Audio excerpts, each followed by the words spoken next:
welcome to the podcast. I am your host, Rainee. So today we are joined by the young mother of one cheeky boy who shares some of personal reflections and her experiences with Shakubuku. Please welcome Siaw Ruifan, Rainee from Katong Zone. Hello. Hello, Wei-Ling. Hello, Wei-Ling. Thank you for your introduction. Yes, I'm a young mother. Young, I'm not very sure. And a happy wife. It's great to be here. Yes, definitely. It's great to have you here. So, Ruifan, let's go straight into the point. I noticed that you are often deep in thought. Can you share a time when you realized the importance of not letting your thoughts control you? Yeah, definitely. I recently realized that my mind tends to focus on negative thoughts, making me very anxious and pessimistic about life. Just like making a mountain out of a molehill. During last year, 2025, after June tozan, I contracted a bacterial throat infection. When I returned to Singapore, it turned out into a very bad cough that lasted over a month. Out of concern, I went to see a respiratory specialist for my cough. During the consultation, I told the doctor that this oral medication made me feel better when having cough. Then he sent me for further tests if have asthma. Then he told me, even though the medicine made you feel better, it doesn't mean that you have asthma. You need to take the test to check if you have asthma. Oh, this test, does it make you more worried and more anxious, like you have been always having that kind of feeling? Definitely, I was so anxious. I was like, oh no, I'm gonna have asthma. Then how? Yeah, what should I do next? No, my mind is going in a very, very chaotic situation, which I find quite anxious. Oh no. So what's next? So what happened? So while waiting for the result, just like I said, I was really anxious. My mind kept jumping to the worst conclusion.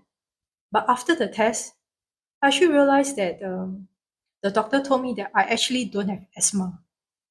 So this experience reminded me of a teaching from Nichiren Daishonin, which say that one should become the master of his mind rather than let his mind master him. Our mind are always self-indulgent, and we never know where they will lead us. They're always filled with earthly desires at all times. Yeah, I realized that our mind are filled with desires, can easily run wild, just like wild animals. So you let them too. So I learned how important it is not to let my thoughts dictate my reality. Oh, that's an important lesson. Oh, how do you apply that in your daily life and your Buddhist practice actually?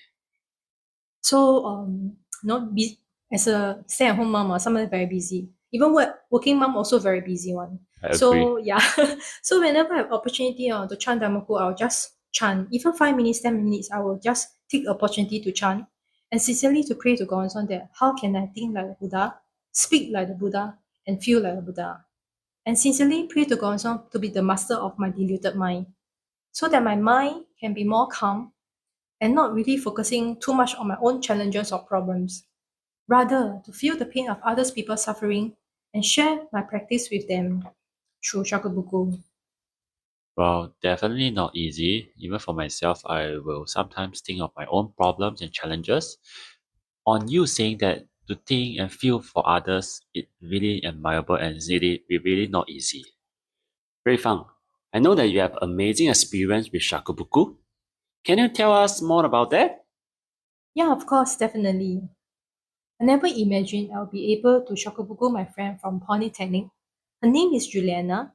She was one of the top students in our cohort and came from a well-off family, while I was struggling with my studies and facing family issues. In my mind, I thought that someone like her, who seems to have everything together, might not be interested in what I had to share. But this experience taught me a very important lesson. We shouldn't rely on our own judgment or first impressions to decide whether we can shagobugo someone. It's easy to look at someone's background or appearance and assume that they won't need or want to hear about Buddhism. But our mind are often limited by our own perceptions. Despite dealing with my own problems, I became active in the youth division, and Cheryl, our youth chief, encouraged me to help to take care of the youth in Woodlands chapter. Even though I live in Sengkang, I had to travel 1.5 hours each way after school, sometimes arriving home as late as 11:30. Although I was stressed, I tried my best to share Buddhism with Juliana.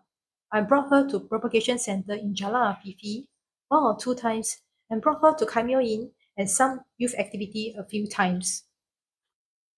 However, after we graduated from Polytechnic, we seldom keep in touch. Then, one day she called to tell me that she needed help.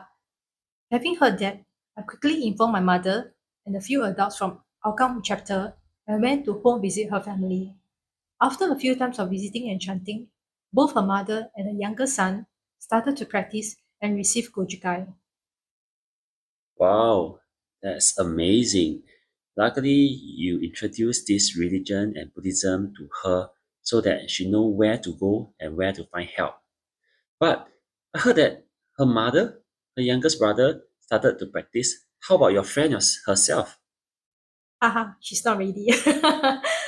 But I kept chanting Daimoku and continued to encourage her. The next year, she and her second brother received Gojukai as well, and she even went tozan with me. I'm truly grateful that she maintained her pure faith for the past 20 years and even helped to Shakubuku her father 2 years ago. Now, almost her whole family practicing true Buddhism. This journey showed me that we should never let our own assumption or superficial impression stop us from sharing this Buddhism with other people. We can never know if someone already has a karmic relationship with the Gohonzon.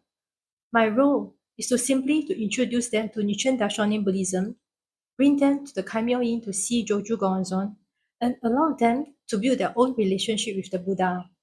Thank you, Ruifan, for sharing. By focusing on what you are grateful for, you are able to stay positive and compassionate. What are you looking forward in the coming year, especially with Shakubuku? I will continue to be a person that listens with no judgment. I'm an introvert actually, and sometimes find it difficult and quite anxious to share my views or even thoughts. So now, I will shakubuku my mind to be courageous and share Buddhism with other people.